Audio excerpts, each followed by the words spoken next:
Parents who treated me like crap suddenly want to visit me and told me they'll be bringing a surprise for me as well. I told them to keep the surprise to themselves because I moved states 2 years ago and I never want to meet them again.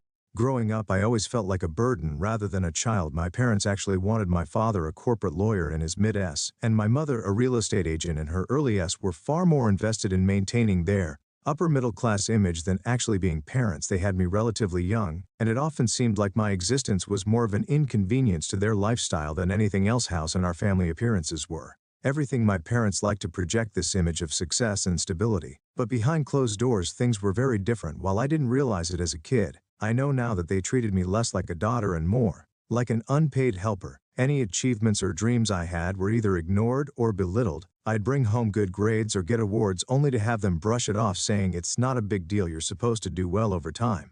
It became clear that my value in their eyes depended on how I could either uphold their image or reduce their burden. But things really escalated when I was in my last year of high school. Out of nowhere, my mom lost her job. She never gave me a clear explanation of what happened, so I still don't know if she was let go or quit voluntarily. But she stopped working entirely around the same time my dad was fired from the law firm he'd been with for years, losing both incomes there. Once perfect life started crumbling, they were struggling to keep up with the mortgage payments, bills, and all the other costs they'd been accustomed to affording easily. Suddenly all their pent-up frustration, desperation, and financial instability were directed straight at me. I had been working hard in school, balancing my studies with a part-time job so I could save up for college and contribute to my own expenses. Eventually I earned a scholarship that would cover most of my tuition, a huge relief given my parents' financial situation. But when I shared the news with them, expecting at least a small sense of pride or encouragement, all I got were questions about how that scholarship money could be useful to the family. My dad started dropping hints that I should stay home, give up the scholarship, and work full-time to help with their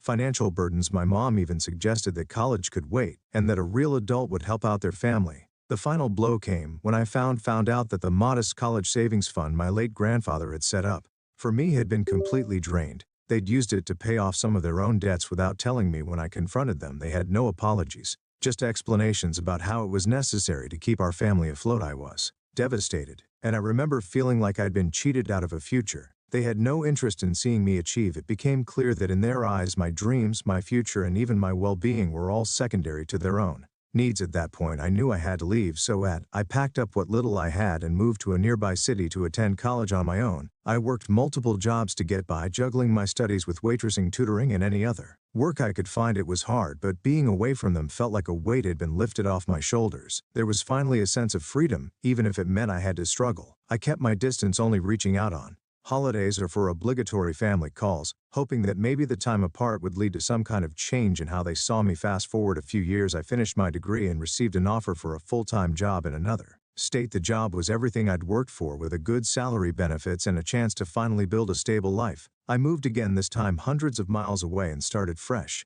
I felt so free to be able to afford my own apartment, to have friends who cared about me, and to finally live on my own terms. The dream had come true. For the first time I felt like I was where I was supposed to be. Years had passed since that move, and I hadn't heard a word from my parents. I thought they'd finally accepted that I was done catering to their needs, but a week ago I received a message from them saying they wanted to reconnect and were planning a visit with a special surprise for me. They kept saying that I would be so happy when I got this surprise, and acted as though nothing had happened, like we were just a normal family that had simply lost touch. Their message left me stunned. Here they were reaching out after years of silence, pretending as if they hadn't manipulated and controlled me all my life. They were acting like we had some wonderful family bond that could be reignited with a simple visit. They hinted that their surprise would make things right between us, whatever that was supposed to mean. Given our history, I couldn't help but feel suspicious. Every surprise they'd ever had for me was a way to guilt trip or manipulate me. When I politely declined their visit, they didn't take it well. I soon began receiving messages from other family members, all trying to guilt me into changing my mind. They said things like, "Your parents are reaching out because they miss you, and it's time to let the past go." Some even hinted that I was being too harsh, and that my parents were only trying to make amends. It felt like everyone had conveniently forgotten all the sacrifices I'd made just to break free from their control. The guilt tripping continued with messages suggesting that family is family no matter what, and that everybody deserves a second chance. But after everything I'd been through, did I really owe them another? The chance I spent years carrying the weight of their mistakes, sacrificing my peace, my savings, and my dreams to help them maintain their perfect image. I had put my own life on hold just to keep them. I ought only to be discarded when they no longer needed me. And now that I My had dad's girl. finally built something for myself they wanted back in, so here I am torn between the family I was born into and the life I fought to create on my own. Pardon me wonders if I'm wrong for wanting to keep my distance, for finally choosing myself over the people who only saw me as a means to their own ends. I know what my parents are capable of, and I know that this surprise is likely just another way to manipulate me. But I also can't shake the feeling of guilt they've instilled in me, the feeling that maybe I owe them something just because my parents read it. Am I in the wrong for wanting to be free after everything my parents put me through?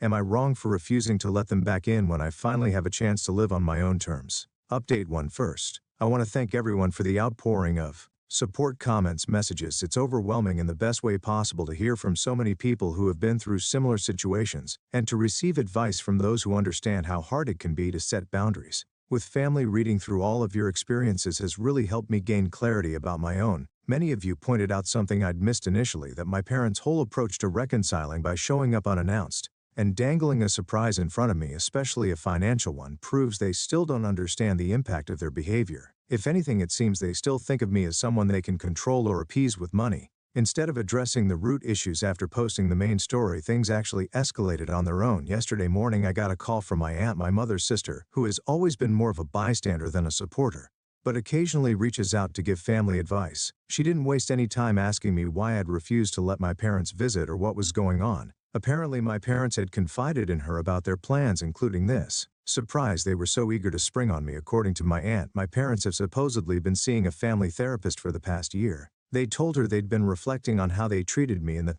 past and had come to realize their mistakes. The surprise they'd been planning was, according to my aunt, a trust fund they'd set up in my name using some of their savings as an apology and as a way to make things right. They believed this gesture could mend our relationship and that it would show me they were committed to change. Hearing about the trust fund just confused me. On one hand, the fact that they had saved up to create something they thought would benefit me felt like an acknowledgement of some sort, and part of me wanted to believe they genuinely changed. But then as I thought more about it, I felt frustrated that their so-called reconciliation plan still revolved around money and grand gestures, the exact things that created the distance between us in the first place. It felt like they were trying to buy my forgiveness rather than work on the relationship through open communication and respect. After hearing my aunt's story, I decided it was time to address this directly. I sat down yesterday evening and wrote a long email to my parents laying everything out. I thanked them for the effort they claim to have put into therapy and acknowledge that it's a big step if they're really taking responsibility for the way they treated me, but I also explained that surprising me with a visit and using a financial gesture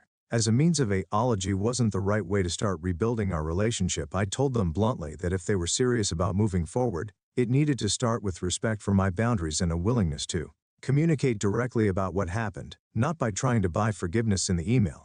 I was very clear that I wouldn't be accepting any visits or meetings unless we first established some ground rules. I suggested we start with regular phone calls or messages where we could both gradually build trust and discuss past issues in a way that feels safe for me. I explained that rebuilding our relationship would take time and that I needed to see sustained change, not just a one-time gift or gesture. I even mentioned that if their therapy is truly helping, they should know that reconciliation takes work, not just money or big surprises. After hitting sand, I felt a huge wave of relief. For the first time in a long time, it felt like I was setting the terms of how this would go. The next morning I received a response from my parents, and it was a lot. They were polite at first, saying they appreciated my honesty and were open to following my lead if it meant fixing things. But then as the email went on, it was clear they were already backpedaling. My mother wrote paragraphs about how families shouldn't need rules or formal boundaries, and that if I truly wanted to make amends, I should have been more willing to let them visit and talk in person. My father's part was more straightforward. He felt hurt that I rejected their gift, saying it took them a lot of effort, and that he felt disrespected by my refusal to accept their attempt at reconciliation. It felt like they were shifting the blame onto me, implying that by setting boundaries I was the one refusing to reconcile, as if that wasn't enough. My mother also included a line about how I've always been independent to a fault, which stung. I realized then that they hadn't really changed. They were still framing everything as my fault. My inability to be family-oriented or forgiving enough. Reading through it felt like another slap in the face, as if they were ignoring everything I'd shared about my struggles and still twisting it to make me seem ungrateful. Later that evening, I got another call from my aunt. She had clearly spoken to my parents after they'd received my email and was now calling to reason with me, though it felt more like a guilt trip. She kept saying things like, "They're really trying, it's not easy for them either. And maybe you're being a bit too, gosh, they only want to show they've changed." She even mentioned that their therapist had apparently encouraged them to reach out, and that their surprise fund was a product of these sessions. As if that somehow justified their entire approach, it felt as though everyone was trying to convince me that accepting their gesture would fix everything when, deep down, I knew it wouldn't. By the end of the conversation with my aunt, I was exhausted. I was mentally drained from having to explain over and over that a one-time grand gesture isn't a replacement for years of genuine effort or accountability. I kept asking myself why they couldn't just respect what I needed. Why was it so hard for them to communicate with me directly and consistently? All of this felt like more of the same manipulation I'd grown up with, just dressed up in different words and actions. I felt like I'm being pushed into a corner. It's almost as though by setting boundaries I'm being punished or accused of not trying hard enough to fix things. I never wanted any of this. I never wanted to be forced into playing the role of the ungrateful daughter, just because I'm not bending to their version of getting back to how things were. And now, with family members pressuring me to change my stance, I feel like I'm back to square one, trying to defend my choices and my autonomy. After everything I've been through, I know I don't deserve this. I've worked hard to build a life on my own, to be free from the manipulation and control that defined my childhood. Update 2: I truly didn't expect things to escalate as much as they have in the past few days. After sending that last email and being firm about my boundaries, I had hoped that my parents would take a step back and respect my decision, but things have only gotten more complicated, and I'm starting to see just how far they're willing to go to reassert control over me. 2 days after my last post, I woke up to a text from an unknown number. It simply read, "Hope you're doing well in your new city. Don't think you can hide forever. We'll see you soon." My heart stopped. I immediately assumed it was spam or some random scam message. But as I reread it, something about the tone felt too familiar. It was similar to the way my father would leave me reminders or messages when he wanted me to feel guilty or anxious about something I was trying to brush it off, but it definitely rattled me. Later that day, I received an email from my father. It was a long, formal-sounding message where he said he'd been disappointed by my responses and lack of willingness to accept their hand of reconciliation. He didn't outright threaten anything, but the language was pointed. He mentioned how I was their only child, and that as their daughter, it was my moral responsibility to show some respect, meet them halfway, and at least consider their attempts to reconcile. There was also a line about how they had invested so much in my education, my upbringing, and that now was not the time to repay them with silence and distance. Reading between the lines, it felt like he was implying that my success and independence were somehow things I owed to them, and it was my duty to keep them close out of gratitude. I was furious, but it also confirmed my fear they weren't going to respect my space. That evening, I called a close friend who had known me and my family for years. She listened to everything, and then calmly reminded me that my parents have always pushed boundaries, and this was probably their way of testing to see how much I would take before I finally gave in. She told me it was okay to keep my distance, and that I wasn't obligated to let them back into my life on their terms, especially if it was causing me so much stress. I felt a wave of relief knowing I wasn't alone in feeling like their behavior was manipulative, but it didn't stop there. The next day, I noticed my parents had both followed me on Instagram, a platform I had used to stay connected with college friends but had kept private without any family members. I hadn't blocked them before since they'd never used social media much, but it was unsettling to see them pop up now. Even stranger, I noticed my mother had liked some old posts on my profile, the last one from about years ago. When I first moved to this new state for work, it felt like they were going out of their way to leave a mark, like they were reminding me they could still keep an eye on me. That night, I got a message from my aunt again. She asked if I had spoken to my parents recently, saying they were worried and didn't know how else to reach me since I'd been so closed off. She told me they knew where I lived and hinted that they were considering flying over for a quick visit to talk things out. My aunt played it off as if it was no big deal, saying they just wanted to set things straight and were only showing up to give me some clarity about their intentions, but the way she spoke made it clear that they'd already made up their minds to show up. My aunt even added that I was overreacting, and that this situation wasn't as big of a deal as I was making it out to be. The worst part of it all was realizing they knew exactly where I lived. When I first moved here years ago, I'd never shared my address with them, hoping for a fresh start without the constant worry of them interfering in my life. It struck me that they might have found my address through other relatives, or maybe even through an online search. Knowing how persistent they can be, it sent chills down my spine to think they'd been quietly keeping tabs on me. I was horrified but not entirely surprised, feeling on edge. I emailed my parents again, making it very clear that I wasn't comfortable with any surprise visits and reminding them again that I needed space. I explained that if they truly wanted to make amends, it would have to be done respectfully and without trying to track me down or follow me online. I thought my tone was polite but firm, hoping that if they read it carefully, they'd realize that showing up uninvited would only push me further away. Their response came quickly. My mother replied with a long, guilt-tripping message about how they couldn't believe I was treating them like strangers, and how it broke their hearts to see me so distant and ungrateful. after all they'd done for me. She talked about how family should always be there for each other, and how they were just trying to support me in a way they thought I would appreciate. It was all framed as if they were doing me some grand favor by being persistent, and I was too stubborn to understand their love. She even said that someday I'd look back and regret pushing them away when all they wanted was to help me heal from the past. After reading that I was done, I felt drained mentally and emotionally from trying to hold my ground and constantly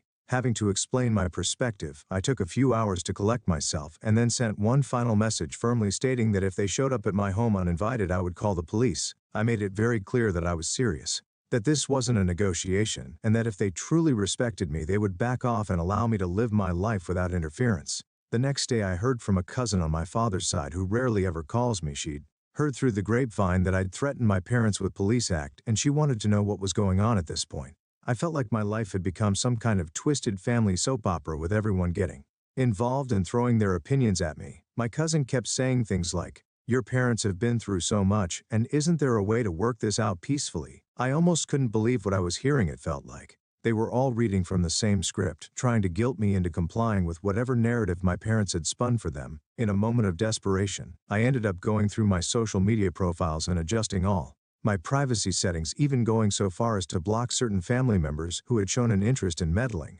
I also decided to get a P.O. box for any future mail because it dawned on me that they might start sending letters to my home address if I continued to resist their attempts to contact me. One last thing happened yesterday that solidified my decision to keep my boundaries strong. I got a notification from my apartment's management office saying there was a visitor asking to confirm if I lived there. Thankfully, the staff member at the desk didn't give them any information, but the description sounded eerily like my father. I felt my heart race as I realized just how far they were willing to go. It was as if they thought if they just showed up they could break through my defenses and convince me to let them back in. So here I am now, still standing my ground but feeling a mix of exhaustion and fear. I spent years building my independence and learning how to stand up for myself, but this entire ordeal has made me question just how much strength I have left to keep fighting them off. Part of me feels a small pang of guilt, wondering if they'll ever truly understand why I need this space, or if they're genuinely just lost in their own perspective. But then I remember the years of manipulation, the emotional blackmail, and the constant reminder that my life was never fully my own around them.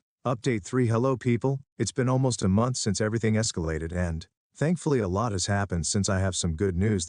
It's given me a bit of peace. My boyfriend and I decided it was time to move into a new place together. We were planning this for a while, but after this whole incident, we just became more sure about this. We found a small but cozy apartment a few towns over that felt like a fresh start away from the old address my parents had somehow tracked down. We finalized the move just last week, and while I'm still keeping my guard up, I feel like there's finally some space between me and their reach. It's a big relief knowing they'd have to work even harder to track me down again. Hopefully they won't try. Throughout all this, I've stayed in close contact with my friend who's been my sounding board through these chaotic weeks. She recently attended a gathering that my parents happened to be at as well. I wasn't thrilled to know they'd be in the same room, but I trusted her judgment. Apparently my parents have taken their narrative to a new level. They've been telling anyone who listened that I've abandoned them, that I am ungrateful, and that they raised me with nothing but love, only for me to walk out and disrespect them.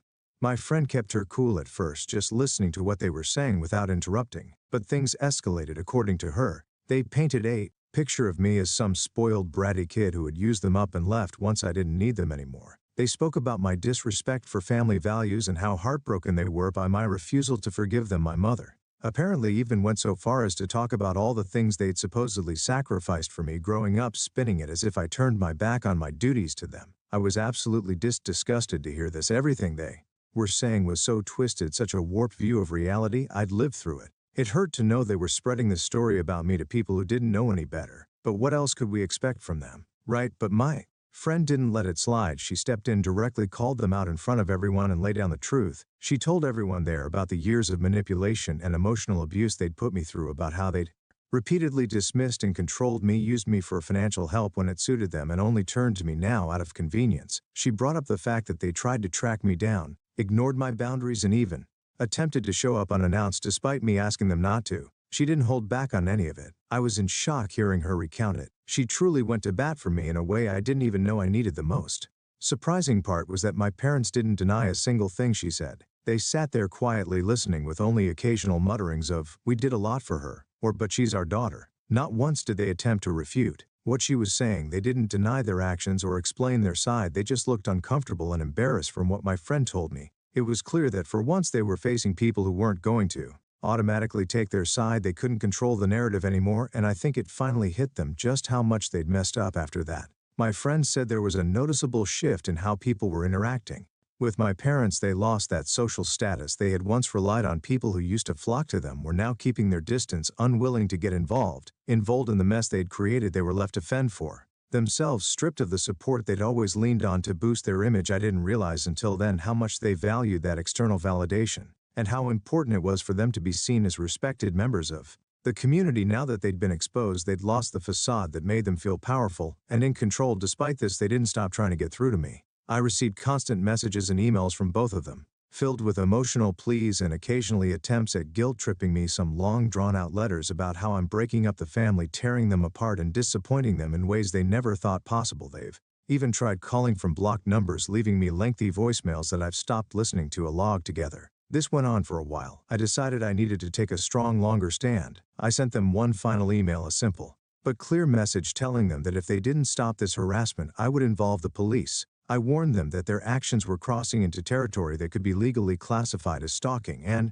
that I wouldn't hesitate to file a restraining order if they continued. I spelled it out as plainly as I could, hoping that their threat of legal action would finally make them understand that I was serious about my boundaries. The next few days were tense. I received one last email from my mother filled with dramatic statements about how they'd only tried to do what was best for me, and how I was throwing away the only family I had. There was a brief line that I'm sure was intended to scare me, where she wrote, "One day you regret this decision. You'll look back and wonder why you couldn't just let things go." It was the kind of veiled threat that used to get on the under my skin, but now it only made me feel even more sure that I was doing the right thing. After that last message, things went quiet. I felt an immense weight lift off my shoulders, as if I was finally beginning to reclaim the freedom I'd been fighting for. It was a strange feeling, realizing that they might actually be backing off. I don't know if they're actually done trying to reach me, but for now the silence is a relief, and I'm taking this time to focus on myself, my relationship, and the new life I'm building without their interference. Reddit.